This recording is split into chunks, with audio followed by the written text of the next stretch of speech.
from the beginning of recorded history, various cultures have believed that creative expression, including visual art, stories, dance, and music, contributes to healing. The therapeutic benefits of expressive writing has been well researched in the global north, but not in the south. A recently published paper analyzed the findings of a study of South Africans who were members of a writing group, the Life Writing Collective. Most participants reported improvements in overall wellness and mental health as a result of the writing course. To discuss these findings, we are joined by Dr. Dawn Garisch, a medical doctor as well as an author. Doctor, thank you so much for your time this afternoon. Now, our understanding of the health benefits of creative writing seems to be growing. Could you briefly explain the connection between engaging in creative writing and its impact on one's health? Well, where do I start? There are quite a few tributaries to answer that question. And the one is that we are all born creative. You know, people often say, well, I'm not creative. Well, that's actually not true. We have to learn, we have to be able to play as soon as we are born, because that's how we learn. So you can't learn how to play because you need play in order to learn. So play is one of the fundamental resources that we all have inbuilt to help us manage our lives, imagine different scenarios, take different actions, revisit the story you're telling yourself that might not be true, and it might actually be harmful to your health, to your relationships, to the environment.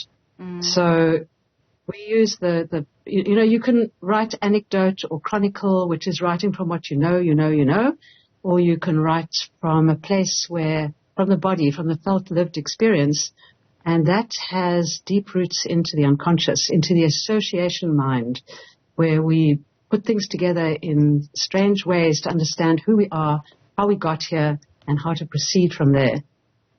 So it's a very playful approach to, even when you're writing about something really, really difficult in your life, there's often that sense of relief that you have managed to put things together in a different way, see it in a different way, not feel like your life is a burden, that you're a victim of your circumstances. I'm not trying to say that people don't live in very, very difficult situations, but even if you've had a very difficult past and are in difficult situations, there is a way to help you find your feet, get courage and confidence enough to revisit the story, change the way, maybe the old loop of behavior, this is happening, that's the trigger, and this is my response. There are other responses, and we help people find out, how could I change things? What is in my power to change about my life? Right. Speaking of those difficulties, many people struggle with stress and anxiety in their daily lives. How does creative writing as a form or act as a form of relief or coping mechanism? Well, in many ways, actually, because, while you're sticking to the old story, you're telling yourself the old story. It's like an old loop that you can't get out of. And once you start exploring your story on the page, new information starts arriving. You start seeing things from different points of view. So it helps to change anxiety into curiosity. And if you're feeling curious, you stop feeling anxious. And when you feel curious, you want to know what's going to happen next. None of us know what's going to happen next in our lives, actually. We've got these plans, and plans are helpful to a point, but we know that we think, this is who I am, this is where I'm going, this is how I'm going to get there, and then life comes along and claps you off that idea, and you find yourself in this limbo of, who am I now, what am I going to do? So creativity helps you reimagine what is possible, and that gives you, and also the confidence to realize that we all have this ability to, anybody who's literate has the ability to express themselves on the page. We also encourage people to read their stories to each other when they are ready, and they choose which stories to read to others. And then we start realizing that inner critic that says, oh, you're no good and you can't do this, and why even bother, is false. That very often we express ourselves better than we ever thought possible. People start laughing and crying and start empathizing with our stories, and so it grows your confidence in the world that actually I am doing better than I think I am, and actually I can connect with other people.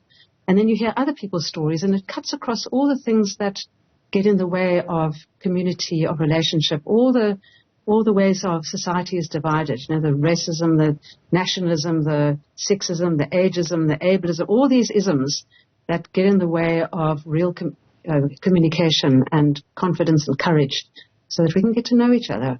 Our courses are designed so that we can meet all South Africans in the room. We sponsor people who can't afford the courses, people who can afford them, help to sponsor people who can't afford the courses so that all South Africans can benefit from being in the space and hearing each other's stories and getting past the assumptions that we have about other people, the prejudices that we have.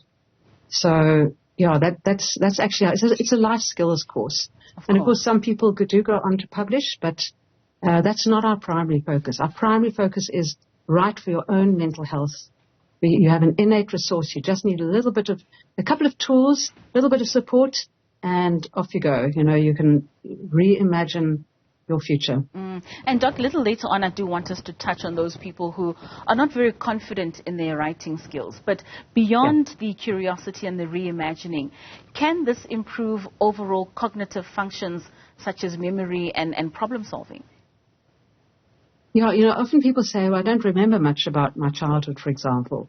But if you've just got a place to start, it's amazing what starts coming back. When you write your way into spaces that you thought that you'd forgotten, once you start entering a real lived experience and looking around in your mind's eye, who was there? What did they say? What was the texture of the carpet? What was hanging on the wall? Suddenly these images come back and they lead to other ones because, as I say, you're working with the association mind. This reminds me of that, often in strange ways, but in meaningful ways. I don't know if that answers your question. It certainly does. It does. And I mean, going back to what you were saying in terms of not necessarily writing for being an established author, I mean, some individuals do feel apprehensive or inexperienced when it comes to creative writing. What advice would you have for someone like that, for someone who wants to start using writing as a tool for improving their health, but doesn't know where to begin? Very important question. The trouble is, I think, that we are born into a society that values the hierarchy.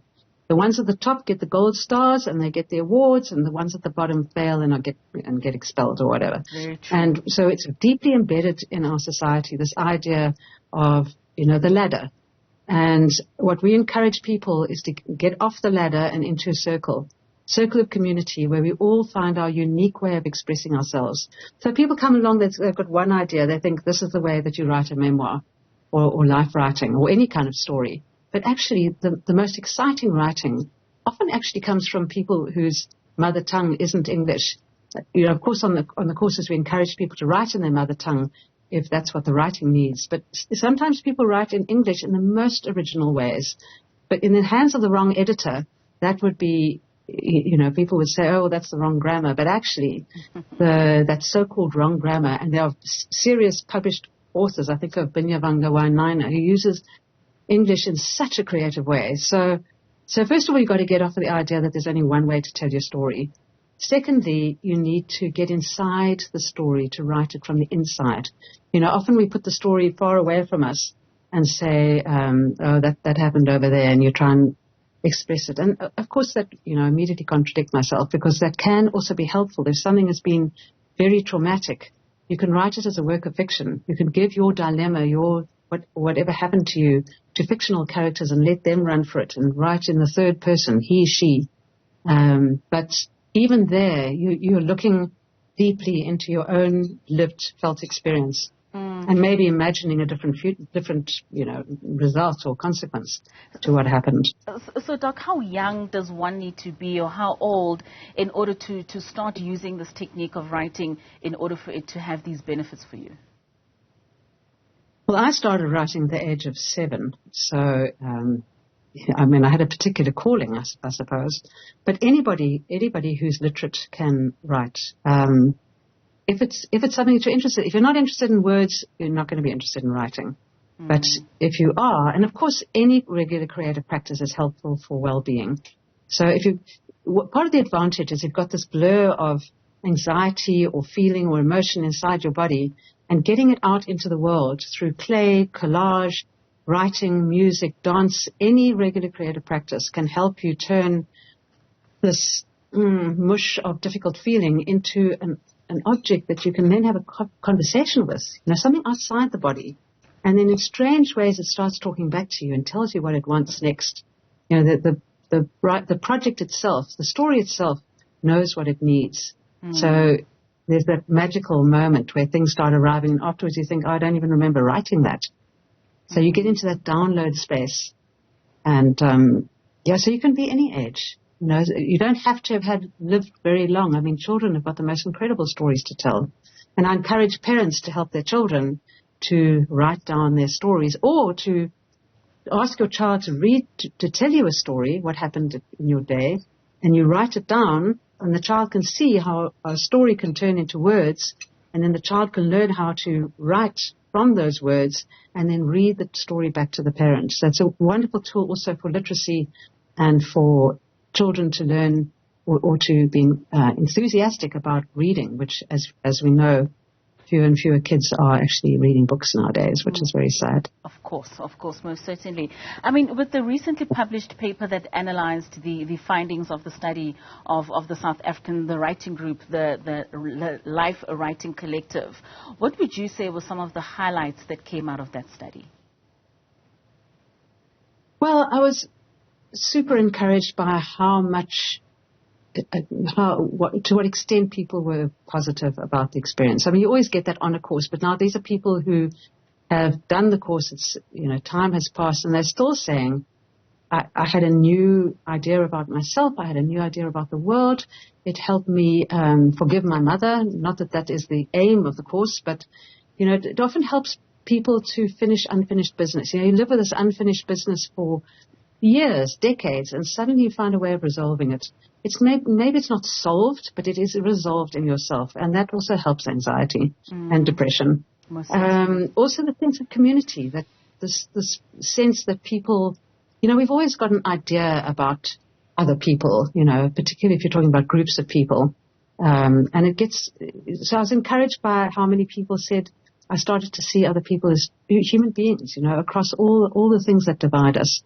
And that was, these aims of our organization actually were reflected in what people reported in the research paper, in the interviews. Certainly. Lastly, Doc, what message do you hope to convey to readers and individuals in them enhancing their creative writing, especially for the benefit of their health?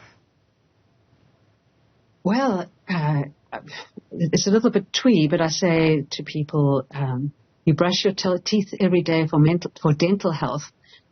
Write every day for mental health. So have a journal, have a diary. Take the things that are disturbing you and write a story about them. You can even give them to fictional characters, as I say, and see what the fictional characters are going to do in that circumstance. It does several things. It gets you out of that terrible stuck feeling, and you start getting curious about what might happen next. So, you can go once off to a yoga workshop and have a fabulous time and come home and never do yoga again. So why is it that we don't do the things regularly that are really helpful to us, that are healthy for us? So take the thing that's bothering you, and on a regular basis, visit it, and even every day. What bothered me yesterday? I'm going to write it down and get it out of my body into the world, have a conversation with it. And it helps you feel better at the end of the day. And please come on our courses, doesn't have to be our courses. It can be a play course, but we do sponsor people. We have courses online. We are based at Cape Town. Anybody who wants to organize a course in another center, we run courses all over South Africa. And if you're prepared to organize the course, get hold of us. We'll tell you how to do it. You come for nothing, and you assist the organization. And if you're part of a non-profit or a company, a group situation where, for team building or to grow the organization, we can also come and run courses for your organization, which we've done on many occasions. All right, Dr. Garisch. And please visit our website. Yes, we certainly will. Would you please put up our website? Thank you so much. For all that reading. Thank you so much for joining us, Dr. Garisch. It certainly has been very enlightening.